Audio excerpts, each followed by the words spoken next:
कहा है कि ये 3 गिरफ्तारी हुई है। इससे स्पष्ट है कि सरेंडर नहीं है, गिरफ्तारी है। बेरना गांव जो बाढ़ के अंतर्गत आता है, वहां से गिरफ्तारी की गई।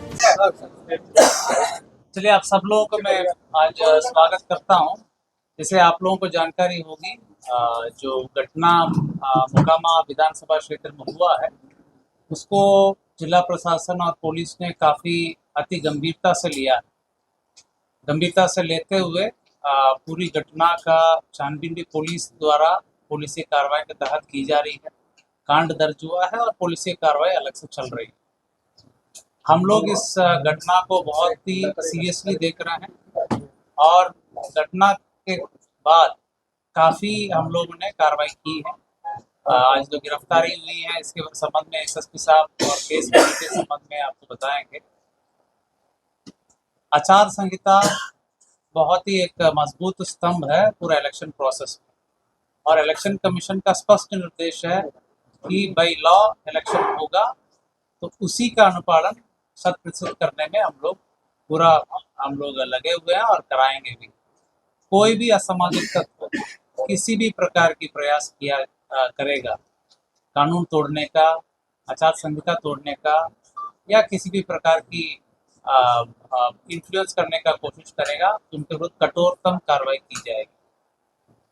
हम लोग 100% आर्म्स डिपोजिशन करने के लिए आदेश दिए हैं और लगातार जल्द से जल्द जितने भी लीगल आर्म्स हैं वो भी डिपॉजिट हो जाएंगे। चेकिंग पॉइंट्स हर विधानसभा में 50 के ऊपर पॉइंट्स बनाने के लिए निर्देश दिया गया है, जिसमें सीएपीएफ के माध्यम से भी चेकिंग कराई जाएगी। सेजर पूरे राज्य में पटना जिला में सबसे ज़्यादा सेजर अभी तक का हुआ है। लगातार सीएपीएफ सक्रिय हैं और पर्याप्त मात्रा में सीएपीएफ की बल उपलब्ध है। वो पुलिस बल और मजिस्ट्रेट के साथ लगातार चेकिंग की कार्रवाई लगातार कर रहे हैं और सेजर भी कर रहे हैं। आचार संहिता के संबंध में सभी पदाधिकारियों को पुनः निर्देश दिया गया कि किसी भी प्रकार के अगर उल्लंघन होगा उनके विरुद्ध कठोरतम कार्रवाई किया जाना है। जहाँ तक इलीगल आर्म्स की बात है, उस पर और तेजी लाई गई। जहाँ जहाँ आवश्यकता हो सीएपीएफ को भी यूज़ करके उसमें छापामारी की जा रही है, और जहाँ पर भी ऐसे सूचना मिलेगी वहाँ पर हम लोग छापामारी करके कांड भी दर्ज करेंगे, उक्त असामाजिक तत्वों को जेल भेजने का काम भी करेंगे। कहने का मतलब, इलेक्शन कमीशन द्वारा दिए गए निर्देश पूरे लॉ और कानून को फॉलो करके इलेक्शन की प्रोसेस संपन्न होगा, वो बिल्कुल होगा, उसका पालन कराया जाएगा। उसमें कोई भी बाधा उत्पन्न करेंगे उनके विरुद्ध कठोरतम कार्रवाई की जाएगी। मैं फर्दर जो केस संबंधित डिटेल्स है एसएसपी साहब आपको को इलेक्शन प्रोसेस को प्रभावित होना नहीं दिया जाएगा। लोग बिल्कुल भयमुक्त तरीके से उत्साह के माहौल में वोट देंगे, ये हम लोगों का आश्वासन है। मैं आपके माध्यम से मैसेज वोटर्स के बीच में सोशल मीडिया पर जांच की जा रही है। कोई भी अगर आचार संहिता का उल्लंघन करेगा, जैसे एसएसपी साहब ने कहा वीडियोग्राफर मजिस्ट्रेट साथ में, मेरे पास वीडियोग्राफी भी है, गाड़ी जब्त होगी, एफआईआर होगा और कठोर से कठोर कार्रवाई की जाएगी। किसी भी चीज को लेकर के चिंता नहीं करना है, बिल्कुल भयमुक्त तरीके से उत्साह के माहौल में इस घटना को छोड़ करके काफी उत्साह का माहौल है। हम लोग भी काफी कार्यक्रम कर रहे हैं, यूथ के बीच में, महिलाओं के बीच में, सभी लोगों के बीच में बहुत उत्साह का माहौल है। पोस्टल बैलेट वोटिंग ऑलरेडी हो चुका है, वोटिंग भी ऑलरेडी हो चुका है और सभी लोग 6 तारीख के लिए इंतजार कर रहे हैं। ये घटना है, बहुत गंभीर घटना है, लेकिन हम लोग इसको सख्ती से निपटा रहे हैं। इसको लेकर तो चिंता नहीं करना है और अच्छे तरीके से चुनाव में भागीदारी कहा है कि ये 3 गिरफ्तारी हुई है। इससे स्पष्ट है कि सरेंडर नहीं है, गिरफ्तारी है। और ये बेरना गांव जो बाढ़ के अंतर्गत आता है, वहां से गिरफ्तारी की गई। अभी गिरफ्तारी हुई है, पूछताछ नहीं हुआ है। पूछताछ के लिए हम लोग अलग से कोर्ट में समय मांगेंगे, रिमांड लेके इनसे पूछताछ की जाएगी। इस पूरे कर दे रहा हूँ कि इसमें इस कांड के इन्वेस्टिगेशन के लिए कस्टोडियल इंटरोगेशन आवश्यक प्रतीत होता है, इसीलिए इनकी गिरफ्तारी की गई है यहाँ पे। क्योंकि जो विधिवत प्रोसेस है उसमें इनको कोर्ट से प्रस्तुत किया जाएगा और वहाँ से हम लोग फिर रिमांड के लिए प्रे करेंगे। क्योंकि अभी इलेक्शन का भी समय हम लोग करना है, तो अभी इमीडिएटली हम लोग शायद ना कर पाए, लेकिन कुछ दिनों के बाद में फिर हम लोग इसमें कस्टोडियल इंट्रोगेशन के लिए रिमांड लेंगे। हाँ, ऐसे अभी कई प्रश्न हैं कि गोली कौन चलाया, हथियार कहाँ से आए और कौन सी गाड़ी थी। इन सभी के लिए जो अभी तक जो 3 गिरफ्तारी हुई है, इसके अलावा जो और लोग जो घटनाक्रम में शामिल थे उन लोगों की गिरफ्तारी आवश्यक है, और उनसे जब पूछताछ की जाएगी तो ये सारी चीज़ें सामने आएंगी और हम लोग वो सब चीज़ें भी रिकवर करेंगे। जब भी गिरफ्तारी होती है तो उनको कोर्ट में प्रस्तुत किया जाता है। कोर्ट के सामने पुलिस अपना पक्ष रखती है और बताती है कि क्यों उनकी गिरफ्तारी आवश्यक है, और इसमें जो कोर्ट के द्वारा फिर इनको जुडिशियल कस्टडी के लिए सर एक सवाल तो कोर्ट सामने प्रस्तुत किया जाएगा, फिर कोर्ट डिसाइड करेगी जुडिशियल कस्टडी मिलता है। सर एक सवाल है सर राजवीर करम जैसे मैंने आप लोगों को कहा कि अभी 3 गिरफ्तारी हुई है, लेकिन ये अंत नहीं हुआ है, क्योंकि उसमें और लोग भी शामिल हैं। आप लोग भी वीडियो में देखे होंगे, कई लोग वहाँ पे शामिल थे। इसमें अन्य जगहों पे भी रेड छापामारी चल रही है। जैसा आपने कहा कि 2 लोगों का नाम लिया, उन लोगों पे भी रेड छापामारी चल रही है।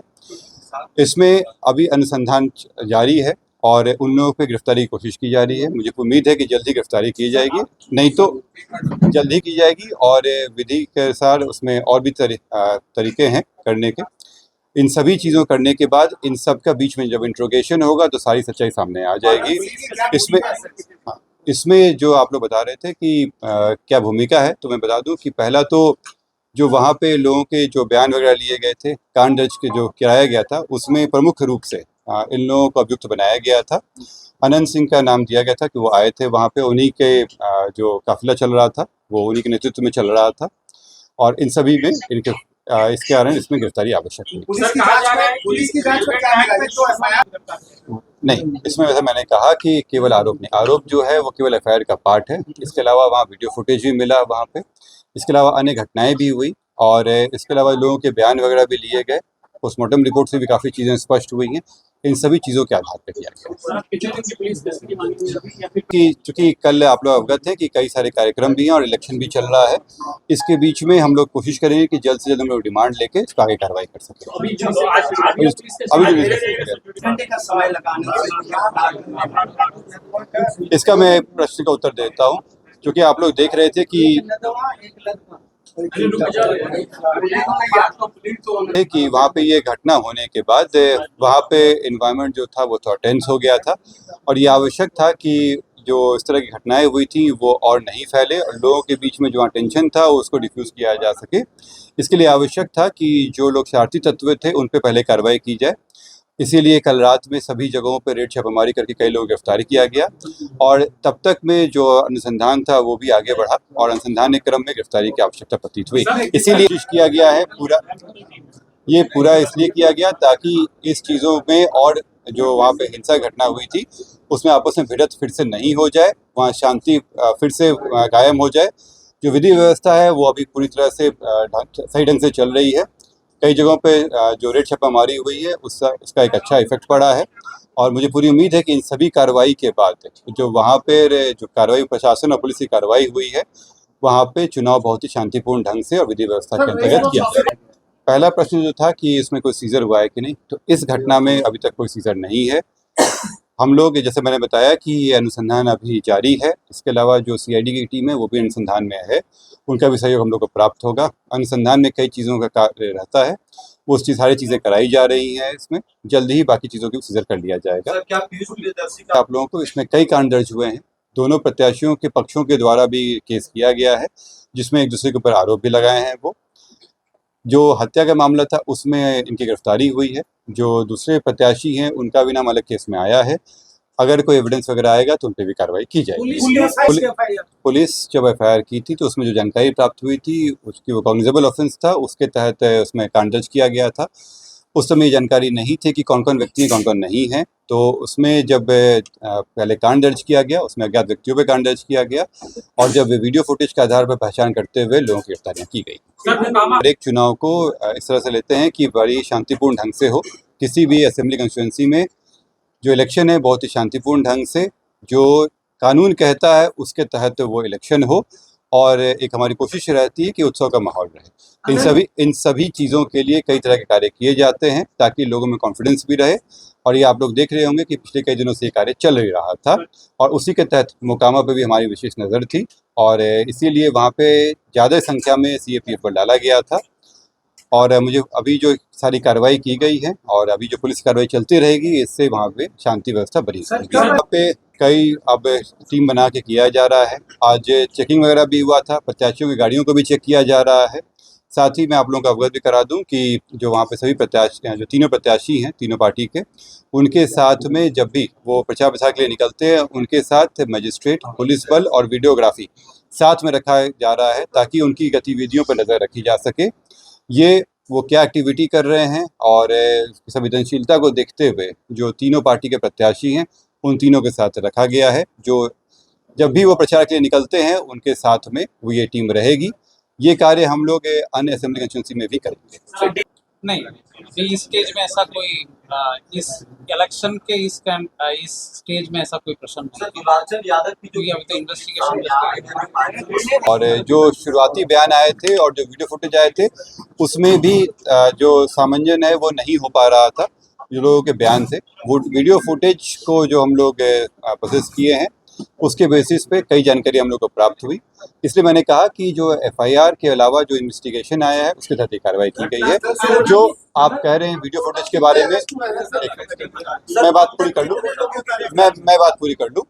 जो इन्वेस्टिगेशन में आया है उसके तहत कार्रवाई की गई है, पर वो हमारे इन्वेस्टिगेशन का पार्ट रहेगा जो वीडियो फुटेज आया है। इस जो हत्या मामले में 3 गिरफ्तारी है। इसके अलावा जो अन्य जो घटनाएं हुई थी, इसमें मारपीट की घटना है, लोग घायल हुए थे, पुलिस से झड़प हुई थी, उसमें 80 के आसपास लोगों से पूछताछ करके गिरफ्तारी की जाती है। अवगत हैं कि 30 तारीख को एक गंभीर घटना घटी थी और जो दुर्भाग्यपूर्ण था कि इस तरह की घटना नहीं होनी चाहिए थी। इस घटना में जो तारतर गांव है उसके समीप में 2 पक्षों जो वहाँ प्रत्याशी थे वो उन दोनों के काफिला आ रहा था और उन दोनों के बीच पक्षों में झड़प हुई और झड़प में पथराव हुआ, लोग घायल हुए और उसके बाद एक शव बरामद हुआ। इसमें जो दुलार चंद यादव हैं जो 75 वर्ष के रहने वाले हैं, उसी गांव के पास के रहने वाले हैं, उनका पूर्व में भी आपराधिक इतिहास रहा है, उनका शव बरामद किया गया। उसके बाद वहाँ पे दोनों पक्षों के द्वारा कांड दर्ज कराया गया। कांड दर्ज होने के बाद अनुसंधान प्रारंभ किया गया। पुलिस घटना की सूचना मिलते ही तुरंत पहुंची थी वहां पे और वहां से साक्ष्य भी इकट्ठे किए गए। घटनास्थल से कई जगह के फुटेज भी प्राप्त हुए जिससे क्या घटना हुई है उसके बारे में कई जानकारियां मिली। लोगों के गवाह भी सामने आए और उनकी गवाही भी ली गई। साथ ही कल मृतक का पोस्टमार्टम कराया गया, उससे भी हम लोगों को अहम सुराग मिले। जो अभी तक के अनुसंधान में आया उसमें उससे प्रतीत हुआ कि ये जो घटना हुई है ये आदर्श संहिता का उल्लंघन भी हुआ है। इसमें ये एक गंभीर मामला भी था। हम लोग इलेक्शन कमीशन के द्वारा निर्देशित भी किया गया था कि शांतिपूर्ण ढंग से इलेक्शन होना चाहिए और इसमें जब अनुसंधान किया गया तो पाया गया कि जो प्रत्याशी हैं वो वहाँ पे मौजूद थे, उनके सामने में घटनाएं हुई हैं और जो कांड के मुख्य अभियुक्त भी हैं अनंत सिंह, उनकी आज गिरफ्तारी बेड़ना गांव से किया गया है। इसमें हम लोग को जो जानकारी प्राप्त हुई थी, इनके 2 सहयोगी भी इनके साथ में थे जो उस घटना स्थल पर भी थे और उनकी भी गिरफ्तारी की गई है। ये 2 व्यक्ति हैं मणिकांत ठाकुर जो नदवा गांव के रहने वाले हैं और दूसरा रंजीत राम जो लदमा गांव के रहने वाले हैं। इस पूरे 3 लोगों की गिरफ्तारी हुई है। जो प्रत्याशी हैं अनंत सिंह, उनकी गिरफ्तारी हुई है। दूसरा मणिकांत ठाकुर जो नदवा गांव के रहने वाले हैं, बाढ़ थाना अंतर्गत। दूसरे रंजीत राम जो लदमा गांव के रहने वाले हैं, ये लोग भी उस घटना स्थल पर थे मौजूद। इन तीनों की गिरफ्तारी की गई है। इन तीनों को आगे मजिस्ट्रेट के सामने प्रस्तुत कराया जाएगा और आगे विधि सम्मत कार्रवाई की जाएगी। इसमें जो पोस्टमार्टम रिपोर्ट आया है उस रिपोर्ट में दिया गया है कि उनके जो मृत्यु का कारण बताया गया है उसमें बताया गया है कि जो शॉक लगा है उनको हार्ड और ब्लंट सब्सटेंस के साथ, जो उनके हृदय और फेफड़ों में जो चोट आई है। इसके अतिरिक्त उनके पाँव में गोली का भी आया है, जिनको गोली मारी गई है। इस दोनों चीज़ों से स्पष्ट होता है कि ये हत्या का मामला है और चूंकि घटनास्थल पे कई लोग मौजूद थे, वहाँ के लोगों के बयान वगैरह से स्पष्ट हो रहा है, तो इस कारण इसमें गिरफ्तारी गोली बरामद हुई? नहीं, इसमें गोली बरामद नहीं हुई है क्योंकि इसमें जो मृतक के पोस्टमार्टम में बचा रहा कि एंट्री वुंड भी था और एग्जिट वुंड भी था। मैं उत्तर दूंगा यहाँ पे, एक एक करके हम लोग बात करेंगे। एक एक करके आप लोगों के प्रश्नों का उत्तर दे देता हूँ। इसमें पहला बात जो था कि 3 लोगों की गिरफ्तारी हुई है। इससे 3 लोगों की गिरफ्तारी हुई है। इसमें अन्य लोग भी हैं जिनके विरुद्ध रेड छापामारी चल रही है। ये दूसरे पक्ष मैं फिर से रिपीट कर दे रहा हूँ। इस मामले में अभी तक 3 गिरफ्तारियां हुई हैं। इसमें अन्य लोग भी हैं जिनकी गिरफ्तारियों के लिए रेड छापामारी चल रही है। जल्द ही उनको भी गिरफ्तार किया जाएगा। इसमें अनुसंधान जो सीआईडी के द्वारा भी शुरू किया गया है। सीआईडी की एक टीम भी बनाई गई है जो इस पूरे मामले पे अनुसंधान साथ में करते रहेगी और हम लोगों को सहयोग भी देगी। जो अग्रतर अनुसंधान में आएगा उससे भी आप लोग को अवगत कराया जाएगा। जो आप लोग द्वारा प्रश्न किया गया था कि दूसरे पक्ष पे क्या कार्रवाई हुई, तो आप लोगों को अवगत करा दें कि इसमें इस पूरे घटनाक्रम में कई चीज़ें हुई हैं। पहला कि जो आपस में जो दोनों पक्षों के बीच में मारपीट की घटना हुई थी, पत्थरबाजी हुई थी, उसका कांड दर्ज कराया गया है। पुलिस को जब जानकारी मिली थी कि इस तरह की चीज़ें हो रही हैं, उसका भी केस दर्ज कराया गया। इसके अतिरिक्त जो गाड़ियों का काफिला था, उस आदर्श आचार संहिता का उल्लंघन था, उसका भी कांड दर्ज कराया गया है। कल जब पोस्टमार्टम के लिए ले जाया जा रहा था तो वहाँ पे भी कुछ शरारती तत्वों के द्वारा पुलिस के साथ भिड़ंत हुई थी, उसका भी कांड दर्ज कराया गया है। इन सभी कांडों में कल रात में कई जगहों पर रेड छापामारी करके कई लोगों को गिरफ्तार किया गया। इसमें दोनों पक्ष के लोग शामिल हैं। इसमें जो पुलिस के साथ हाथापाई हुई या तोड़फोड़ हुई या आपस में मारपीट हुआ, उन मामलों में गिरफ्तारियाँ हुई थी। ये हत्या के मामले में आज ये गिरफ्तारी 3 गिरफ्तारी हुई है। सरेंडर किया है सर। ये बताना भी उचित नहीं होगा। उन लोगों को उनको समय कोर्ट में प्रस्तुत किया जाएगा और कोर्ट के आदेश का तक कार्रवाई किया जाएगा। आप लोग देखे होंगे कि घटना की शुरुआत जो हुई थी उस समय दोनों जो कैंडिडेट थे वो उनकी गाड़ियां मतलब एक दूसरे के आसपास आ गई थी और वहीं से घटनाक्रम शुरू हुआ था और इसी से ये जब पूरी घटना है वो शुरू हुई, जिसके अलग अलग पहलू रहे।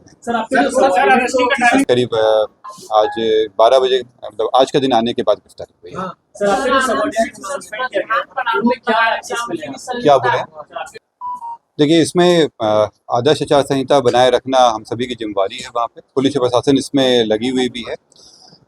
वहाँ पे चूँकि जो घटनाक्रम हुआ था उससे वहाँ पे जो माहौल था वो थोड़ा बिगड़ा था और जो आदर्श आचार संहिता को बनाए रखना की जिम्मेवारी जो वहाँ पे थी रिटर्निंग ऑफिसर और जो पुलिस पदाधिकारी उन लोगों के ऊपर थी। जब इलेक्शन की शुरुआत हुई थी तो मेरे और डीएम सर के द्वारा वहाँ जाकर जो एमसीसी आदर्श आचार संहिता है उसके बारे में लोगों को जानकारियाँ भी दी गई थी, पुलिस पदाधिकारी और प्रशासन पदाधिकारियों को। और जो वहाँ के नोडल ऑफिसर हैं वो एसडीओ और वहाँ के एसडीपीओ हैं। चूँकि ये घटना होने के बाद जो आदर्श आचार संहिता थी वो उसका अनुपालन सही ढंग से नहीं हो पाया, इसी कारण से उन पर कार्रवाई की सर विवाद की इसके कई सारे पहलू हैं और इन सभी पहलुओं पर भी जांच बाकी है। जो अभी प्रथम दृष्टया आया था, शुरुआत इसी बात पे हुई थी कि दोनों आमने सामने आ गए थे और वहाँ से दोनों के पक्षों के द्वारा एक दूसरे के ऊपर आरोप प्रत्यारोप लगाए गए थे, इससे शुरुआत हुई थी। इसके जो अन्य पहलू हैं उस पर जांच जारी है। आनंद सिंह वहाँ से कितनी दूर चले गए थे? पहले भी आप लोगों को बताया कि जो लोगों के बयान आए और जो वीडियो फुटेज आए उसमें सभी तरह से मेल नहीं हो रहा है। और ये होता भी है कि जब घटनाएं हो जाती हैं तो कई तरह की बातें होती हैं, लोगों के अपने अपने पहलू होते हैं, एक सत्य होता है और एक लोगों के अपने अपने विचार होते हैं। तो इन सभी को लेते हुए सत्य की तलाश की जाती है और वही अनुसंधान का विषय है हम लोगों का। केवल गवाही या उस पर आधार पर हम लोग नहीं चल सकते हैं। सभी चीज़ों को देखते हुए जो हमारा सूचना है, आसूचना है, जो हमारे वैज्ञानिक अनुसंधान के तंत्र हैं और इसके अलावा जो फुटेज वगैरह आया है, इन सभी को जोड़ते हुए जो बातें सामने आएगी वो आपको सामने प्रस्तुत किया जा रहा है और आगे भी किया जाएगा। ठीक है।